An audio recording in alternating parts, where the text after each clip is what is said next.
ግርማዬ የጨውቃ የት ነው? የጨውቃ ቀጥታ እንደሄድክ ሀሳብ የለም። እንድትፍ ስትል ቀጭን መንገድ የለችም። አፍገራት አዳሰው አይደለም። የጨው ማከማቻው አይመልስም። እዛ ልሽ እንጂ አንተ ወይ ይሄ ጨውቃ ነበር ነው እንጂ እና ለሰው መስጠት ጀመርክ? እኛ ኖሮን ትላንትና አይደለም እንደ ገዛው አለቃ እንዴት ያልቃል? ለስሙ የተገዛው ኮንቴነር አስጫንክ መሰለህ እንዴ? እሺ ሂድና አባባል የ50 ሳንቲም ስጡኝ እኔ አይናቸውን አላይ ቢኒ እምነት የሳሳች እምነት የሳሳች ስስ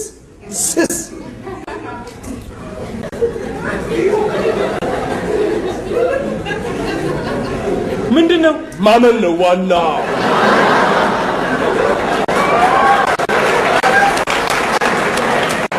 ጨው አለው አምንን የኛ ድስት ነው አይደል? ላይፍ አይተላልፍ።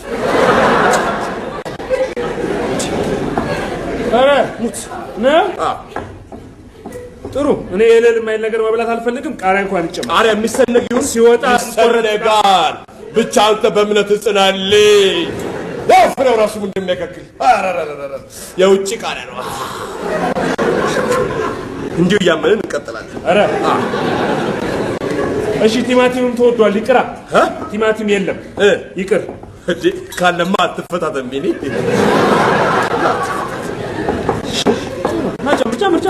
ጨምር ያረው ይሄ ድስት ነው የሰጠነውን ነው ማብሰል ያለበት። ምን አባቱ ጮማ ቅቤ ገለመሌ ካለማ ደባል ነው ማባረር ያለ